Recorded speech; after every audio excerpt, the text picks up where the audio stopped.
Kita ikuti khidmat Ramadan bersama Ikatan Dai Indonesia. Acara ini bisa ditonton dan didengar di aplikasi Xpeace Radio dan juga di rasiofm.co.id. Rasi Radio Inspiratif dan Informatif. Halo, selamat sore. Assalamualaikum warahmatullahi wabarakatuh. Alhamdulillah, sore kali ini seperti biasanya hadir khidmat Ramadan untuk hari ini, tentu saja di 22 Ramadan 1445 Hijriah.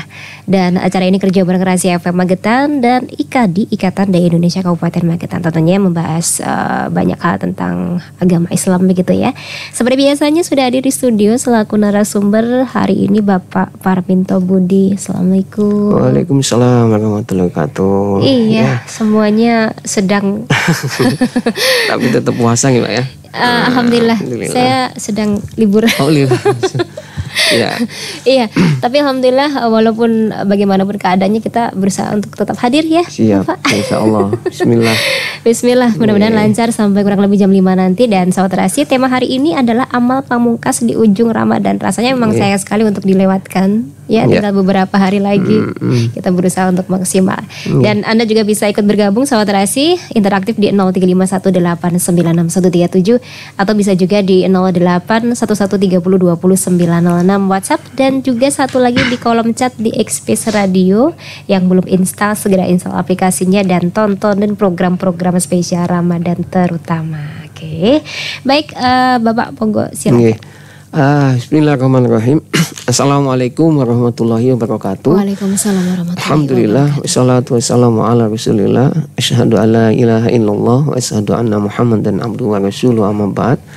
Mbak Maya dan para pendengar Radio Rasi FM yang senantiasa dirahmati Allah.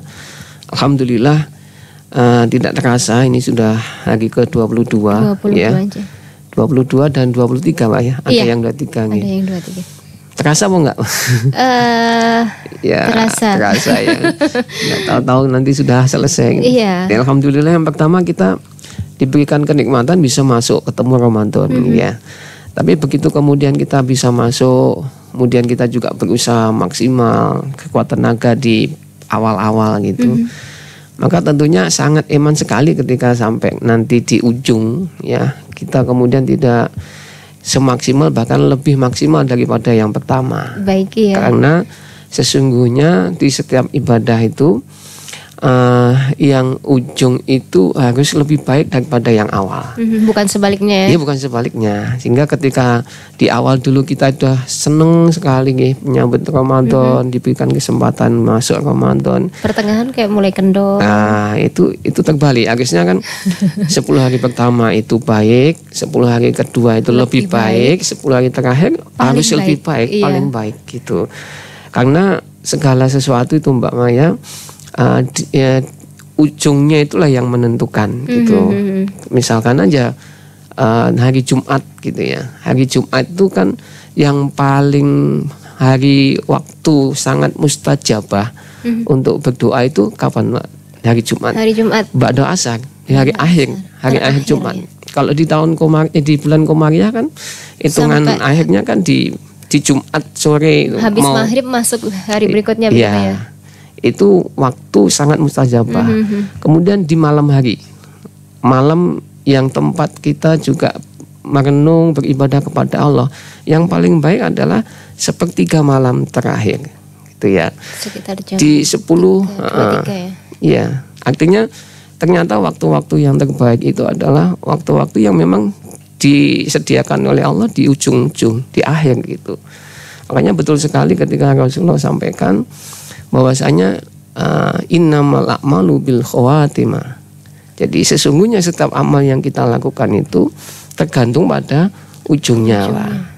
Sehingga kalau kita di awal sudah baikan, sudah macam-macam, misalkan aja kalau kita pas sholat gitu ya, takbiratul ihram biasa lancar, kemudian ruku, sujud, kemudian pas tahiyat akhir sebelum salam kemudian terdengar keluar angin lah gitu ya. Dilanjutkan salam atau enggak? Enggak. Jadi begitu mulai dari takbiratul ihram ya, lancar semuanya, sujud, ruku, sampai kemudian sholat subuh lah misalkan. Tinggal salamnya. Tinggal salam aja pada saat duduk tahiyat akhir. Batal. Iya, makanya dilanjutkan enggak kan tetap enggak. Itulah di akhir kegiatan amal yang dia lakukan itu yang sangat menentukan. Termasuk kehidupan kita, Mbak Maya. Iya. Bagaimana kita hari ini juga tidak pernah tahu nih sampai kapan kita nanti akan bertemu kepada Allah. Makanya catatan buat kita adalah kalau kita nanti di ujung kehidupan kita baik, itu husnul khotimah gitu. Sebaliknya ketika kita nanti di ujung kehidupan kok tidak baik, itu su'ul khotimah. Makanya kewajiban kita sebelum kita membahas ini adalah menjaga bagaimana iman kita sampai kapan? Sampai mati. Sampai akhir. Supaya di akhir kita nanti seperti apa yang kita kerjakan selama ini begitu. Iya, minimal itu. Makanya kita tidak ada yang lain kecuali menjaga terus sampai di akhir nanti. Di ujung nanti. Cuman apa yang terjadi sekarang ini memang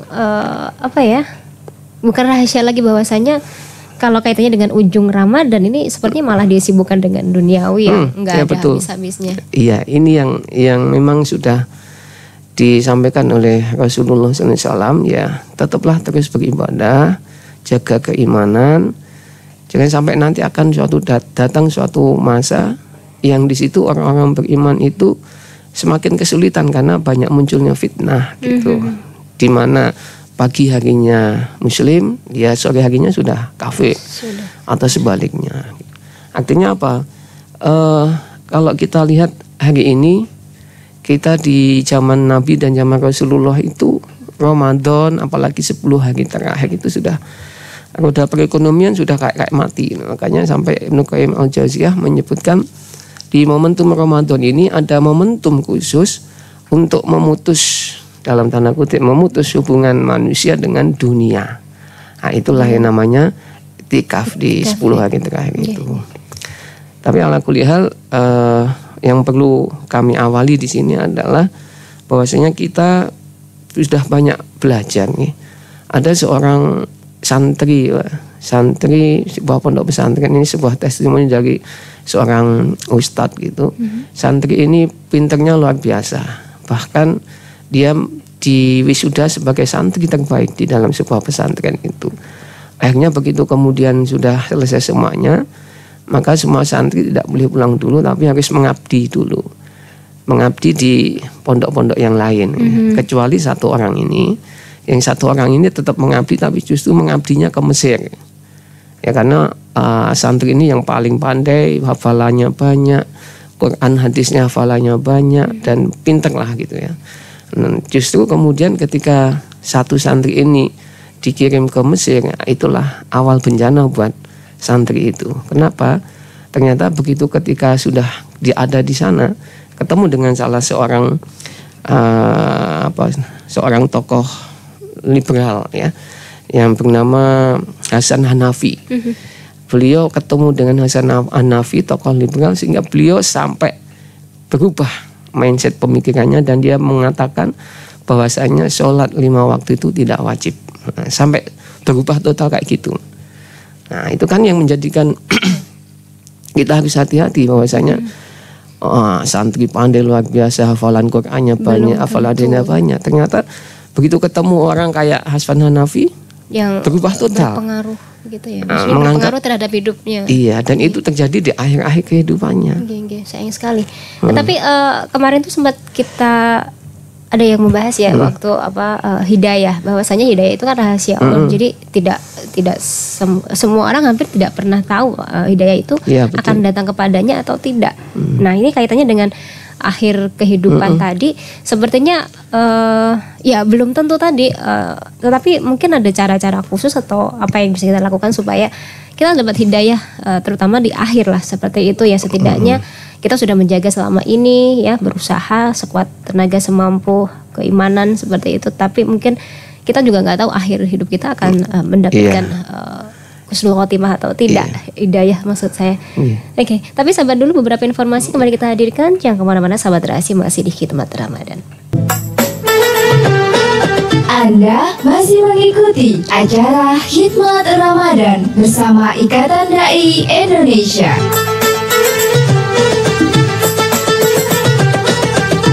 Baik saudara simak kita dan sebenarnya masih di Khidmat Ramadan, masih bersama Bapak Parminto Budi. Loh, Pak Warno menghilang, barusan dibuka. Mau diterima teleponnya. Ini saya bacakan dulu untuk pertanyaan. Oh, Pak Warno kita terima dulu lah. Halo, Assalamualaikum. Waalaikumsalam warahmatullahi wabarakatuh. Iya, Pak Warno. Iya, assalamualaikum Ustaz. Waalaikumsalam warahmatullahi. Ya, ini Ustaz. Saya itu sudah hampir 1 minggu itu kan kena flu gitu loh. Tapi dalam 10 hari selama etika itu saya paksakan. Jadi sebelum saya mulai subuh itu saya sudah ke musola dan saya paksa sampai sholat Isra gitu. Setelah sholat Isra itu saya baru pulang. Ya, sebisa mungkin itu saya lakukan apa yang sudah saya lakukan itu. Mohon penjelasan nih gimana gitu. Ya. Ini rasanya sudah makan sahur itu sudah nggak mau gitu, rasanya melihat nasi itu sudah kayaknya ogah-ogahan. Assalamualaikum. Waalaikumsalam warahmatullahi wabarakatuh. Terima kasih. Iya, banyak Pak. yang sedang sakit. Sama cepat Pak Warno, sembuh Pak saya Warno. Kita sedang. Jadi begini nih, bahwasanya la ikraha fiddin, ataupun juga tidak ada pemaksaan ya, dan juga hamba itu dalam beribadah kepada Allah sesuai batas kemampuannya. Dan banyak rukhsah atau uzur yang ada di dalam melaksanakan ibadah-ibadah di dalam Islam gitu. Ketika memang semuanya memenuhi syarat tentunya ya. Jangankan hal yang sunnah ya, bahkan yang haram pun bisa menjadi yang wajib pun bisa menjadi tidak dilakukan gitu, ataupun yang haram pun bisa menjadi sesuatu yang tidak lagi haram karena ya ada udzur, ada sesuatu ya. Sama mungkin Pak Warno nih, bisa jadi mungkin Allah satu memberikan kehadiran ujian dalam bentuk penyakit. Nah, ini juga bagian hikmah yang insya Allah di dalam bulan Ramadan ini Allah membersihkan peluang terhapusnya dosa-dosa kita di luar kita menjalankan puasa Ramadan gitu ya. Karena sakit apapun bentuknya, sekalipun hanya tertusuk duri, itu sudah menghapus dosa-dosa kesalahan kita. Ya makanya yang perlu kita camkan, kadang ketika kita monggo kembalinya kepada masing-masing sih sebenarnya. Cuma ketika kita memaksakan diri ya, kemudian yang terjadi malah tambah ya parah gitu nggih. Kemudian kita malah tidak bisa melakukan ibadah yang lebih maksimal lagi. Karena memang betul para ulama sepakat nikmat itu kan, satu nikmat yang kecil itu adalah harta. Nikmat yang besar itu kesehatan. Kemudian nikmat yang awet itu anak soleh. Awet. Dan nikmat yang paling agung itu adalah ridho Allah. Makanya kesehatannya adalah nikmat yang besar. Saya merasakan betul begitu kena flu, kena batuk, meriang dan seterusnya itu ya tadi mau sahur aja bingung, nggak suka gitu. Makanya kalau perlu tetap ikhtiar basyariah kita, usaha ikhtiar basyariah kita itu dianggap sebagai sebuah kewajiban juga. Bahwasanya ketika kita mendapatkan masalah, berikhtiar secara basyariah manusiawi itu wajib hukumnya. Tapi ketika kita kemudian mengandalkan Allah SWT tanpa kemudian melakukan ikhtiar basyariah, itu juga kurang tepat. Makanya disertai ikhtiar basyariah sesuai kemampuan kita. Ketika kita itu mungkin masih mampulah, nggak ada masalah, dengan tentu mempertimbangkan ada masukan dari dokter lah atau bagaimana, atau isapan vitamin dan sebagainya. Karena akibatnya malah ditakutkan malah tidak karuan gitu. Iya, betul ya. Itu Pak Warno mungkin ya. Jadi mudahan membantu. monggo nanti ketika saya pun juga sama, pengennya pun maksimal ya. Kenapa kok pas 10 hari terakhir gitu ya. Allah SWT yang paling tahu paling gitu. tahu apa ya. yang Kita gitu terhadap apa yang Allah berikan. Baik. Tapi tetap kita tidak melupakan, kalau kita masih mampu ya kita lakukan, insya Allah. Bismillah gitu. Ya, ini satu pertanyaan, ini kaitannya dengan malam Lailatul Qadar. Mbak Putri Andara, Assalamualaikum Pak Ustadz.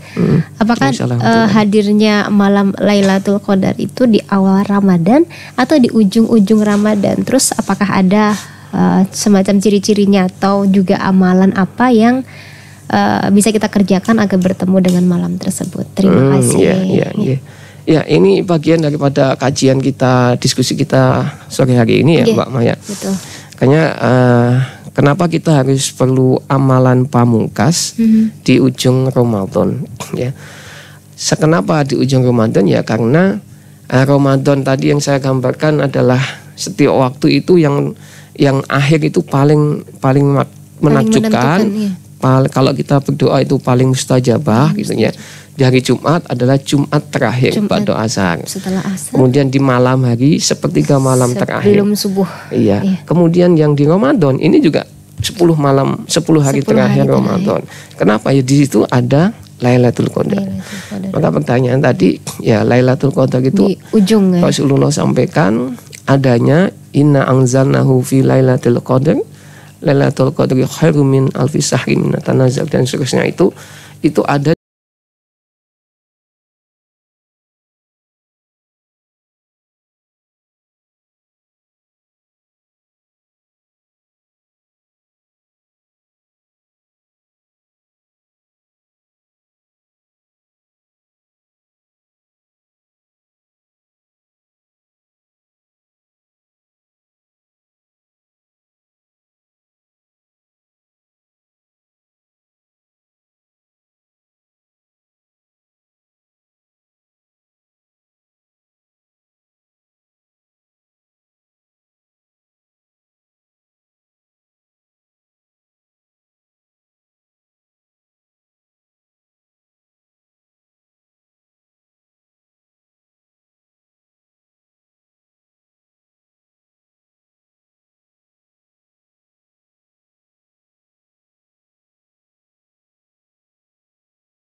Anda masih mengikuti acara Khidmat Ramadan bersama Ikatan Dai Indonesia. Baik saudara, terima kasih dan seputarnya masih di Khidmat Ramadan, juga masih bersama dengan Bapak Paraminta Budi tentang amal pamungkas di ujung Ramadan. Iya. Ya. Tadi sudah ada satu ya. Pertama kita terus jaga semangat kita. Yang di awal dulu kita sudah semangat. Jangan sampai drop, menurun ya. Karena kata Imam Ibnu Rajab, bahwasanya tanda amal yang sudah kita lakukan itu diterima oleh Allah Subhanahu wa taala adalah kemudian kita bisa diberikan kemudahan-kemudahan untuk melakukan amal setelahnya. Min sawabil hasanati al hasanatu ba'daha. Bahwasanya tanda kalau sholat kita yang sudah kita lakukan kemarin itu diterima oleh Allah Subhanahu wa taala, maka Allah akan memberikan kemudahan-kemudahan kita dalam waktu, dalam semangat dan lain sebagainya untuk melakukan amal-amal kebaikan setelahnya. Min sawabil hasanati al hasanatu ba'daha. Nah, itu kata Imam Ibnu Rajab. Jadi monggo menurut seperti ini artinya ketika 10 hari terakhir kemarin kita sudah melakukan sholat, puasa dan seterusnya, seharusnya ketika itu sebagai tanda yang diungkapkan oleh Imam Ibnu Rajab tadi, berarti 10 hari kedua itu lebih meningkat gitu ya. Kita lebih mudah sholatnya, kita lebih mudah bangun paginya, iya, bangun sahurnya, kayak gitu ya. Makanya sekarang ini yang shopnya semakin maju ya wal alami shawab ya. Itu ya, jadi artinya betul kalau itu artinya ini yang menjadikan perhatian buat kita. Kalau kita ingin dapat Lailatul Qadar yang lebih baik daripada 1000 bulan, tadi amalan pamungkas ini yang pertama adalah i'tikaf. Memang kita tidak bisa sebagaimana Rasulullah ya, tapi jangan kemudian kita terus nggak mau mencoba gitu. Anda bisa dicoba. Kita berdiam diri di masjid semampu kita dulu lah gitu nggih. Melakukan amalan-amalan di dalam masjid tadi yang kita sampaikan. Ada zikir, ada sholat sunnah, ada tilawatul Quran dan seterusnya diisi. Jangan kemudian malah di masjid ngobrolnya ke mana-mana, itu nanti malah mengurangi nilai-nilai i'tikaf. I'tikaf itu hanya berlaku untuk laki-laki ya? Iya. Sebenarnya seorang wanita bisa diberikan kesempatan. Waktu itu kan ya Rasulullah yang i'tikaf sampai ketika Aisyah radhiyallahu anha pun mau menyisir rambut Rasulullah ya lewat jendela gitu, bukan keluar dari rumahnya gitu. Tapi untuk ibu-ibu para ulama ada yang memberikan pendapat bisa menempatkan tempat khusus di dalam rumah, kemudian untuk menyendiri meningkat kepada Allah dan melakukan amalan-amalan yang semakin menguatkan hubungannya dengan Allah. Itu kalau zaman dulu ya, karena seorang ummahat atau ibu-ibu itu kan sebaik-baik softnya itu kan soft yang paling belakang ya. Paling belakang maksudnya juga di rumah sebenarnya. Tapi hari ini kan sudah banyak, sangat umum sekali. Asalkan satu, tidak menimbulkan fitnah. Yang kedua, atas izin suami. Yang ketiga, kewajiban untuk rumah tangganya sudah selesai. Nah, itu bisa sebenarnya untuk melakukan itu. Bisa nggak menjamin itu karena seorang ummahat ketika dia melakukan ataupun tidak melakukan kemudian mendukung suaminya beriktikaf, menyiapkan segala sesuatunya, suaminya ridho, itu sudah luar biasa. Sudah sama saja dia yang mendukung etika gitu itu ya, tadi. Karena memang itu tadi tugas perempuan itu memang sebaik-baiknya adalah pekerjaan yang luar biasa. Itu bukan pekerjaan, jangan dianggap itu bukan pekerjaan gitu ya. Itu pekerjaan yang luar biasa nilainya. Makanya seorang istri itu kan jaminannya 8 pintu surga. Ketika memang dia memenuhi, salah satunya adalah gitu suaminya, patuh kepada suaminya. Iya gitu suaminya gitu. Itu Mbak Maya ya, satu i'tikaf, kemudian selesai yang kedua selesaikan zakat fitrah kita ya. Zakat fitrah, zakat kepada jiwa kita. Artinya ketika kita itu belum berzakat, zakat fitrah itu nanti yang akan menyempurnakan mungkin kesalahan-kesalahan kita saat kita puasa. Baik dengan lisan kita, dengan tangan kita, itu yang akan menyempurnakan sebagai kafarat atas kesalahan-kesalahan ketika kita puasa, sehingga puasa kita diterima oleh Allah itu semakin sempurna gitu. Diselesaikan dengan zakat fitrah. Itu ada batasan tidak, maksudnya kayak misalnya janin itu diberikan zakat juga pada usia berapa atau? Iya, ketika sudah ditiup oleh malaikat oleh Allah melalui malaikatnya ruhnya setelah usia 120 hari. 3 bulanan. Iya, 4 bulan. 4 bulan. 120 hari. 120 hari. Iya. Dan itu sudah karena sudah daruh ya. Sudah daruh berarti wajib, berhak ya? Berhak untuk disakati. Jika itu mungkin tidak dilakukan karena ketidaktahuan orang tuanya seperti itu, apakah? Ya, sebenarnya kan hari ini kita ngomong ketidaktahuan itu ya apa mukal gitu ya, artinya informasi banyak ataupun orang mungkin tetangganya atau keluarganya harusnya yang mencoba memberikan informasi, karena ini menjadi sebuah kewajiban ya, ketika ini sudah, karena yang nanti yang menanggung juga akan kembali kepada yang bersangkutan. Jadi makanya Allah itu tidak menghendaki hambanya itu sulit, sukar dan lain sebagainya ketika syariatnya dipenuhi, dilakukan. Tapi ketika dilewatkan ya nanti ketemunya ketidakmudahan. Lalu begini, ketika kita berusaha untuk membayar zakat ya, lalu kemudian waktu pembagian zakatnya itu kita menerima, lalu ada perasaan-perasaan gimana gitu ya, itu sebenarnya diperbolehkan atau tidak? Maksudnya kan katanya kalau udah memberikan berarti tidak menerima seperti itu, tapi pada kenyataannya kita diberi begitu. Oh iya. Iya. Ya, jadi satu kan di sana ada amil, ada muzaki, ada mustahik ya. Semuanya punya ketentuan gitu nggih. Amil itu kalau di dalam para ulama-ulama di beberapa kitab disebutkan ya, memang yang ditunjuk oleh pemerintah, ada SK gitu ya. Makanya kalau kita berbicara di Pangapunten di masjid, sebenarnya statusnya bukan amil, karena mereka hanya wakil aja. Wakil, dan yang berhak untuk memberikan pentasarupan itu adalah amil. Sehingga ketika nanti panitia atau wakil kita, itulah nanti yang sebenarnya harusnya kembalinya ke amil dulu baru disetor. Kemudian untuk mustahiknya, penerima itu pun juga ada ketentuannya kan, ada 8 asnaf itu, termasuk di dalamnya ada amil sendiri. Ya, ketika kita mendapatkan atau ditunjuk oleh amil bahwasanya kita adalah sebagai bagian salah satu 8 asnaf itu, ya wala alam bisawab, ketika kita misalkan tidak merasa atau kita menolak, ya itu dikembalikan kepada yang bersangkutan. Begitu, bisa dikembalikan ya, kalau memang kita merasa tidak artinya berhak, dikembalikan kepada yang bersangkutan yang menerima. Oh, saya misalkan minta penjelasan ya, monggo. Saya merasa tidak perlu menerima ini seperti itu kan. Misalnya kayak gitu berarti tidak apa-apa dikembalikan. Iya, dijelaskan kepada amilnya gitu. Karena memang fungsi zakat salah satunya di samping tadi membersihkan puasa kita, juga sebenarnya ada fungsi pemberdayaan ekonomi juga kepada mustahik yang memang mereka butuh ditingkatkan pemberdayaannya. Baik, sabar dulu. Kita kembali hadirkan beberapa informasi ya, masih di Khidmat Ramadan tentunya.